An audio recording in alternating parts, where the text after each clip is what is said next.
Avez-vous déjà pensé à la façon dont Caïn, l'un des premiers êtres humains, aurait pu avoir une épouse si la Bible ne mentionne que ses parents et son frère? D'où venait-elle? Qui était-elle? Ces questions ont intrigué théologiens, érudits et curieux pendant des siècles.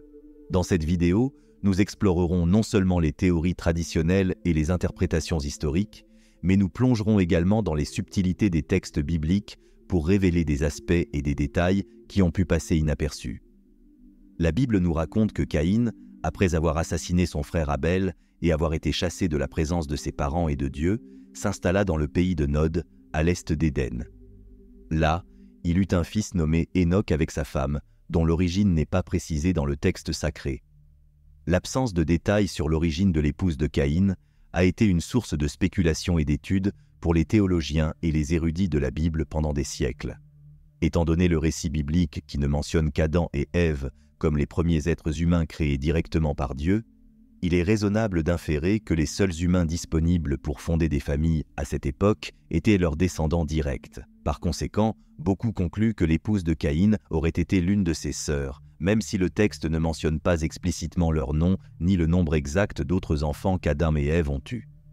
La Bible nous dit, dans le livre de la Genèse, chapitre 5, verset 4, qu'Adam, après la naissance de Seth, vécut encore de nombreuses années et eut d'autres fils et filles. Ainsi, le cercle social et familial de Caïn et de ses frères aurait été composé des membres de leur propre famille nucléaire élargie. Cela nous amène à considérer que, dans le contexte des premières générations humaines, les interactions familiales et les mariages auraient eu lieu au sein de ce groupe. Bien que l'idée du mariage entre frères et sœurs puisse sembler étrange ou même inacceptable selon les normes contemporaines, il est important de contextualiser ces pratiques dans les réalités sociales et culturelles du temps décrites dans le récit biblique. Dans ces premières pages de l'histoire humaine, les normes et les lois sur les relations familiales étaient encore en formation et les conditions étaient substantiellement différentes de celles que nous connaissons aujourd'hui. En étudiant ces aspects de la Bible, nous gagnons non seulement une compréhension des pratiques sociales de l'Antiquité, mais nous pouvons également apprécier comment ces histoires reflètent les défis, les normes et les besoins des premières communautés humaines. Cette étude nous permet de comprendre plus profondément comment les premiers êtres humains ont pu vivre leur vie, prendre des décisions et former des relations dans les limites et les possibilités de leur temps et de leur lieu. En explorant les pratiques matrimoniales des premières familles humaines, telles que narrées dans la Bible, nous nous confrontons à un scénario bien différent de celui d'aujourd'hui. Au début de l'humanité, le mariage entre frères et sœurs n'était pas seulement courant, il était essentiel. Cette réalité, qui aux yeux modernes peut sembler déconcertante ou même répréhensible, était alors un acte de nécessité vitale et d'obéissance à un commandement explicite de Dieu. Selon le récit biblique, après la création d'Adam et Ève, le premier commandement qu'ils reçurent de Dieu était clair et sans équivoque. « Croissez et multipliez-vous, remplissez la terre ». Ce commandement, trouvé dans le livre de la Genèse, constituait la mission principale confiée à l'homme et à la femme. Dans une terre où Adam et Ève étaient les ancêtres de tous les humains, leurs enfants n'avaient d'autre choix que de se marier entre eux pour accomplir cette instruction divine. Dans ce contexte initial, le mariage entre frères et sœurs était perçu non comme un tabou, mais comme une nécessité incontournable et une expression de fidélité au dessein divin. Il n'existait pas de loi ni de normes sociales qui décourageaient ou interdisaient une telle pratique. Au contraire, c'était la seule manière viable d'assurer la prolifération de l'espèce humaine et la colonisation de la planète selon la volonté de Dieu. Il est crucial de comprendre qu'à cette époque, les implications génétiques et sanitaires de ces unions étaient complètement différentes de celles comprises aujourd'hui. L'humanité était à son berceau, caractérisée par une génétique présumément pure et libre des complications génétiques qui, aujourd'hui, déconseillent l'endogamie. De plus, les premiers êtres humains, selon les Écritures, jouissaient d'une santé et d'une longévité bien supérieures, suggérant une condition génétique initiale robuste et sans les dégénérescences accumulées au fil des âges. Ainsi, le mariage entre frères et sœurs dans les premières générations était considéré comme pur et acceptable, dépourvu des connotations négatives qui pourraient surgir dans des contextes ultérieurs. Ces unions étaient vues comme un moyen d'assurer la continuité et l'expansion de la création humaine, en parfaite consonance avec le plan divin. En réfléchissant à ces pratiques, nous acquérons une perspective plus large sur les normes et comportements d'autres temps, ce qui nous permet de mieux comprendre la complexité des situations humaines et l'adaptabilité des lois divines aux conditions de chaque époque. Cette étude des premières pratiques matrimoniales bibliques nous enseigne sur l'évolution des normes sociales et l'influence des contextes culturels et historiques dans les définitions de moralité et d'adéquation. L'histoire biblique des premières unions familiales nous invite à considérer les vastes changements dans les perceptions et pratiques humaines au fil des millénaires et à reconnaître la spécificité de chaque contexte dans l'interprétation de ce qui est moral et juste. À mesure que l'humanité évoluait et s'étendait, les pratiques sociales et les normes subissaient également des transformations significatives. Un des aspects les plus fondamentaux de ce changement se constate dans l'évolution des lois matrimoniales, en particulier en ce qui concerne les mariages entre parents proches. Initialement, comme nous l'avons vu dans les premières générations humaines décrites dans la Bible, le mariage entre frères et sœurs était une pratique courante et nécessaire. Cependant, avec l'augmentation de la population et la complexification des structures sociales, il est devenu essentiel d'établir de nouvelles normes qui reflètent une compréhension plus développée des relations familiales et de leurs implications. Ce processus de transformation des lois matrimoniales est vivement illustré dans les textes bibliques, en particulier dans le livre du Lévitique. À partir de Moïse, Dieu a présenté aux Israélites une série de lois détaillées qui régissaient les relations familiales et matrimoniales. Ces lois faisaient partie d'un code plus large destiné à établir la pureté, la sainteté et l'ordre au sein de la communauté. Le Lévitique, en particulier, marque un tournant dans les pratiques matrimoniales en interdisant explicitement les mariages entre parents proches, comme entre frères et sœurs, oncles et nièces, et d'autres parentés qui étaient auparavant acceptables.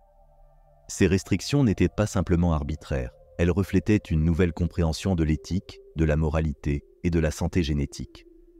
À mesure que les Israélites devenaient une nation plus établie, avec une population plus nombreuse et géographiquement dispersée, il devenait possible et souhaitable d'éviter les unions entre parents très proches pour prévenir les problèmes de consanguinité et renforcer la cohésion sociale et l'intégrité morale de la communauté. De plus, les lois lévitiques sur le mariage entre proches parents étaient également fondées sur une vision théologique. Ces normes aidaient à définir une identité distincte pour le peuple d'Israël, le séparant des pratiques des peuples environnants qui étaient souvent considérées comme immorales ou impures. En établissant des règles claires et strictes, la loi mosaïque créait une norme de conduite qui reflétait la relation spéciale entre Israël et Dieu. Ces lois étaient vues comme un reflet de la sainteté et de la pureté que Dieu exigeait de son peuple élu. L'évolution de ces normes matrimoniales révèle donc une interaction dynamique entre pratiques culturelles, besoins sociaux et impératifs théologiques. À mesure que les sociétés se transformaient, les lois qui régissaient les relations les plus intimes entre les personnes devaient également évoluer pour refléter de nouvelles réalités sociales et spirituelles. Ce processus montre comment les communautés, guidées par des principes religieux et éthiques, ont adapté leurs lois pour promouvoir le bien-être collectif, l'intégrité morale et la santé de la communauté, tout en continuant à honorer leurs engagements divins. L'histoire de Caïn et de sa femme, bien que seulement brièvement esquissée dans la Bible, a servi de prisme à travers lequel diverses cultures et traditions spirituelles ont exploré des thèmes complexes tels que la culpabilité, la rédemption et la nature de la justice divine. Le récit biblique, situé dans le livre de la Genèse, offre seulement les contours de cette narration, laissant de nombreux détails à l'imagination et à l'interprétation des lecteurs suivants. Cela a ouvert la voie à une riche tapisserie d'histoires et d'interprétations qui reflète non seulement une tentative de combler les lacunes textuelles, mais aussi d'aligner ces histoires avec les préoccupations morales et spirituelles des diverses communautés qui les reçoivent. Dans de nombreuses traditions juives et chrétiennes, la question de savoir qui était la femme de Caïn suscite curiosité et débat. La Bible ne précise pas qui elle était, ni d'où elle venait, sauf que Caïn, après avoir tué son frère Abel, partit et fonda une famille à Nod, une terre qu'il habita à l'est d'Éden. L'explication la plus acceptée par de nombreux théologiens est que, vu le petit nombre de personnes sur terre à cette époque, sa femme devait être l'une de ses sœurs, bien que le texte sacré ne mentionne pas spécifiquement ce détail. Cet aspect du récit de Caïn est particulièrement intrigant car il soulève des questions sur les lois matrimoniales et les coutumes de l'époque, qui diffèrent évidemment de manière significative des normes contemporaines. Les historiens de la religion et les théologiens ont exploré comment cette histoire reflète les normes et valeurs des sociétés anciennes qui ont produit et circulé ces textes en premier. Dans de nombreuses cultures anciennes, les histoires fondatrices servaient souvent à expliquer et justifier les arrangements sociaux et religieux de ces sociétés. Ainsi, le récit de Caïn et de sa femme peut être vu comme une tentative d'expliquer l'origine de certaines pratiques matrimoniales ou comme une réflexion sur la nature de la famille et de la société dans les générations après Adam et Ève. En outre, la manière dont les différentes cultures ont réinterprété cette histoire au fil des siècles offre une fenêtre fascinante sur la psyché collective de ces groupes. Par exemple, dans certaines interprétations médiévales européennes, l'histoire de Caïn est souvent entrelacée avec des leçons morales sur le péché et la rédemption, reflétant les préoccupations théologiques profondes de cette époque et de cette région. Ces réinterprétations portent moins sur les événements historiques supposément décrits dans la Genèse que sur les questions morales et existentielles auxquelles ces communautés étaient confrontées. En revanche, dans certaines traditions orales africaines et asiatiques, où les histoires bibliques ont été introduites beaucoup plus tard par les missionnaires, l'histoire de Caïn est parfois adaptée pour inclure des thèmes locaux de fraternité, de justice et de réconciliation, soulignant comment les récits bibliques peuvent être contextualisés de manière culturellement spécifique. Étudier comment les récits sur Caïn et sa femme ont été façonnés et remodelés par les cultures qui les ont adoptés révèle la nature dynamique et multiforme de l'interprétation biblique. Chaque génération et chaque culture voit dans les anciennes écritures un miroir de ses propres préoccupations et espoirs, un processus qui non seulement maintient ces histoires vivantes, mais enrichit également notre compréhension de la manière dont les textes sacrés fonctionnent comme des véhicules pour des valeurs plus larges et des vérités perçues. En plongeant dans la généalogie d'Adam et Ève, telle que présentée dans la Bible, nous explorons non seulement les fondations de l'humanité selon le récit biblique, mais nous percevons également comment les lignées et les histoires personnelles interagissent avec des thèmes plus larges de dessein divin et d'héritage culturel. Cette étude des racines généalogiques offre une riche tapisserie d'aperçus sur la manière dont la tradition, la foi et l'identité sont transmises et transformées au fil des générations. En commençant par Adam et Ève, la Bible détaille leur descendance en commençant par Caïn, Abel et Seth.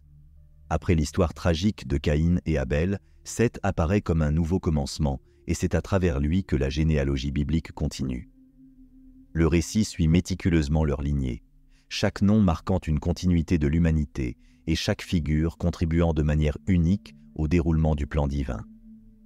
La généalogie qui s'étend de Seth à Noé, telle qu'elle est enregistrée dans le livre de la Genèse, est particulièrement révélatrice. Ces chapitres ne sont pas seulement une énumération de noms et d'âges. Ils sont structurés de manière à souligner la longévité extraordinaire de ces premiers êtres humains, dont beaucoup ont vécu des centaines d'années. Ces détails, tout en stimulant l'imagination, mettent également en évidence la connexion durable entre les générations et l'accumulation de sagesse et d'expérience qui pourraient être transmises sur de telles périodes de vie prolongées.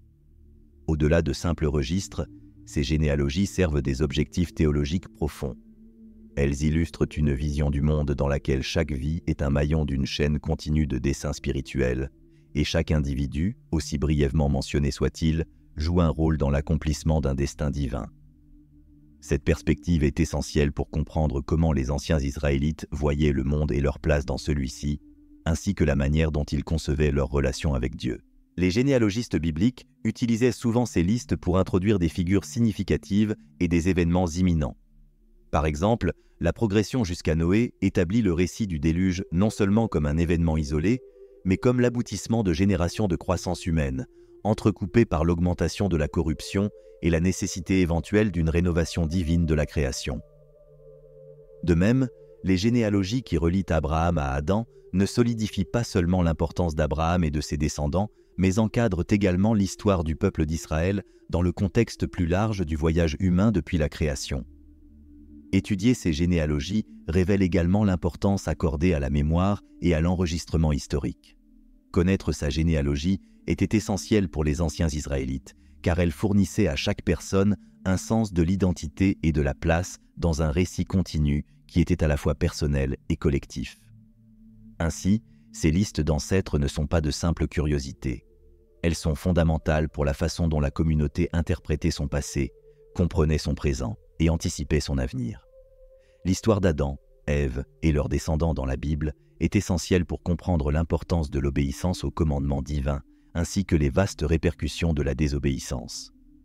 Ce récit, qui transcende une simple narration d'événements primordiaux, encapsule profondément la relation entre l'humanité et le divin, illustrant comment les actions individuelles peuvent avoir des effets durables qui traversent les générations. Au cœur de cette narration se trouve l'épisode du Jardin d'Éden, où Adam et Ève, malgré les instructions claires du Créateur, choisissent de manger du fruit défendu. Cet acte de désobéissance n'est pas seulement un moment de défaillance morale, mais un point de bascule qui redéfinit la trajectoire de l'humanité.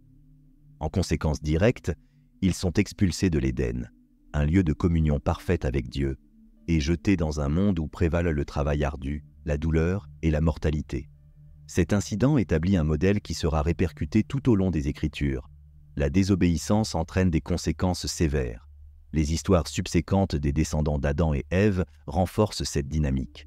Par exemple, le récit de Caïn et Abel montre une fois de plus les conséquences dévastatrices de la désobéissance. Caïn, mu par la jalousie et la colère, ignore la correction divine et commet le premier meurtre en tuant son frère Abel. Cet acte conduit à un exil encore plus grand et à une malédiction qui affecte ses générations futures.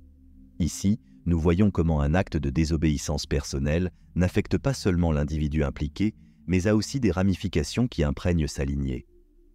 En contraste avec ces exemples d'échecs et de chutes, il y a des histoires qui illustrent le pouvoir de l'obéissance. Noé, décrit comme un homme juste qui marchait avec Dieu, suit les instructions divines pour construire une arche en prévision du déluge qui détruirait la terre. Son obéissance ne sauve pas seulement sa famille, mais assure également la continuité de la vie sur terre après le déluge. Ce récit souligne un message vital. Tandis que la désobéissance apporte la destruction, l'obéissance engendre la préservation et le renouveau. La même thématique est explorée dans le récit des patriarches, comme Abraham, qui fut appelé à quitter sa terre natale et à faire confiance à une promesse divine de descendance nombreuse et d'une terre qui lui serait propre.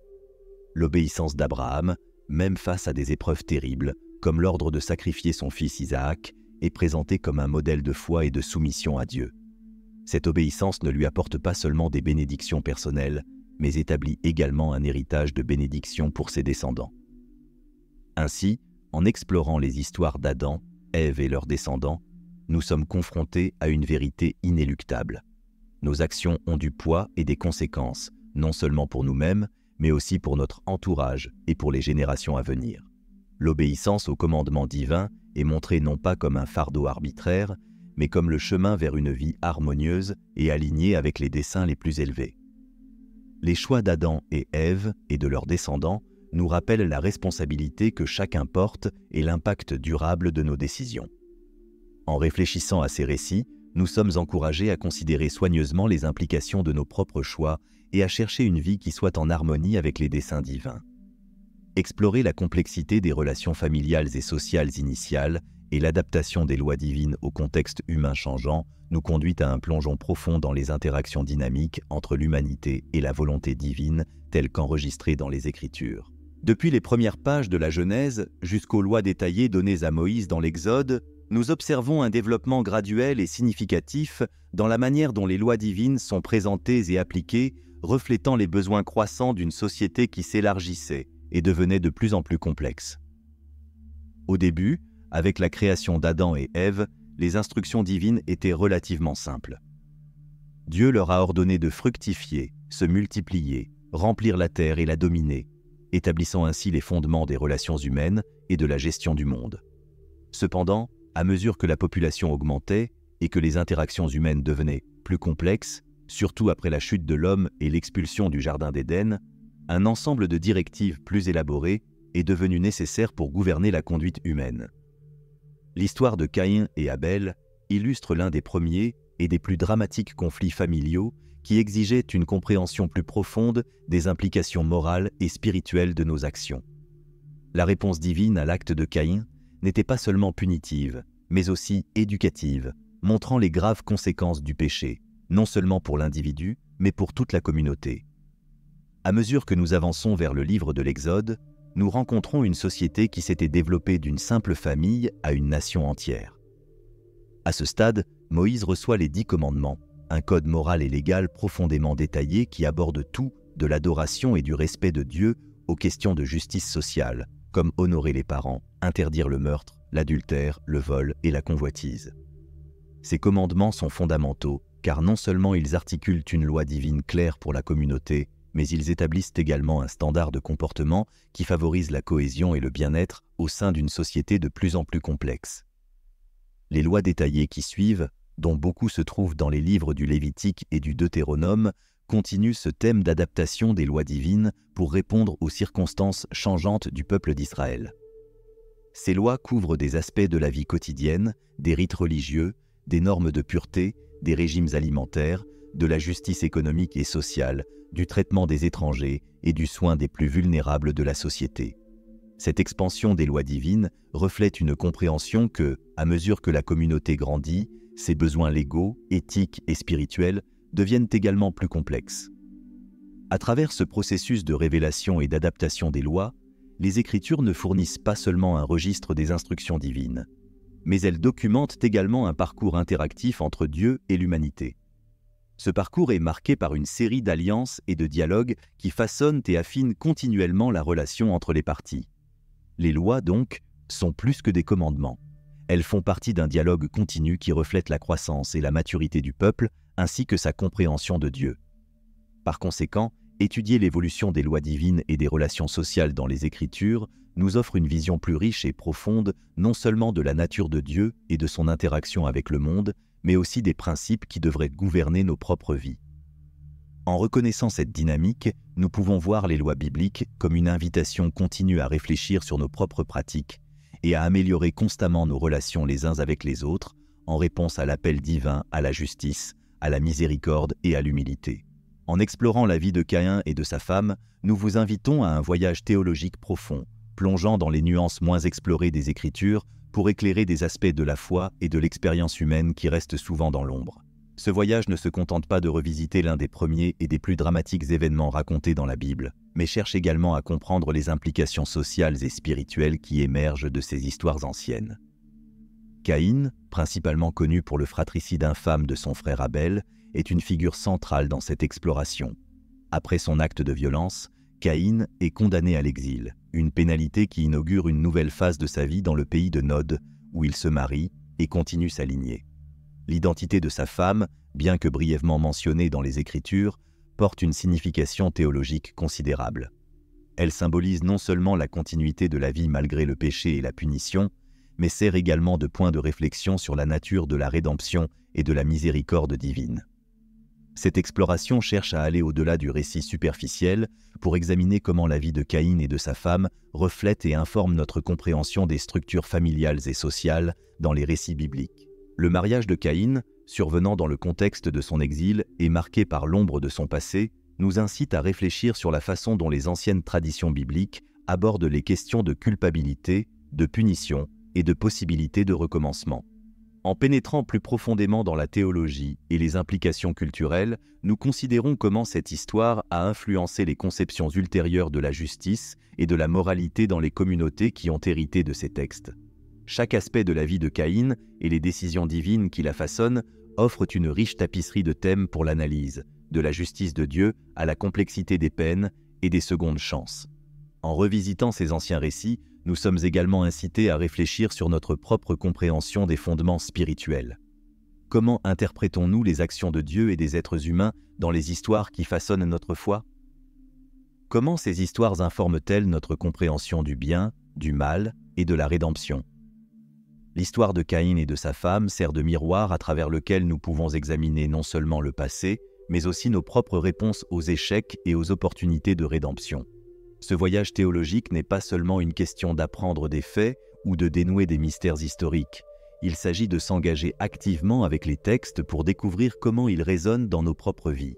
En explorant la complexité des relations et des mandats divins présentés dans l'histoire de Caïn et de sa femme, nous ouvrons un dialogue entre le passé et le présent, entre les Écritures sacrées et les questions contemporaines qui continuent de nous défier aujourd'hui. C'est une opportunité de voir comment les histoires bibliques continuent de former, de défier et d'inspirer notre compréhension de l'humanité et du divin. Alors que nous arrivons à la fin de ce voyage théologique profond, explorant la vie de Caïn et de sa femme, nous espérons avoir éclairé certains des aspects moins connus et plus provocateur de cette ancienne histoire et sa pertinence continue pour notre foi et notre compréhension spirituelle. Si cette exploration des textes et des thèmes bibliques a suscité de nouvelles idées ou questions, ou si vous souhaitez partager vos propres réflexions sur la manière dont ces récits se connectent à votre vie et à vos croyances, n'hésitez pas à laisser votre commentaire ci-dessous. Votre perspective est précieuse pour poursuivre cette conversation enrichissante. N'oubliez pas de laisser un like si vous avez trouvé des idées précieuses dans cette vidéo et abonnez-vous à la chaîne pour ne pas manquer nos futures explorations théologiques et discussions.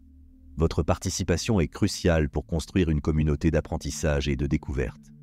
Nous vous remercions de nous avoir accompagnés dans ce voyage à travers le temps et les textes, et nous espérons que vous continuerez avec nous à mesure que nous explorons plus en profondeur les riches couches des Écritures. À la prochaine vidéo.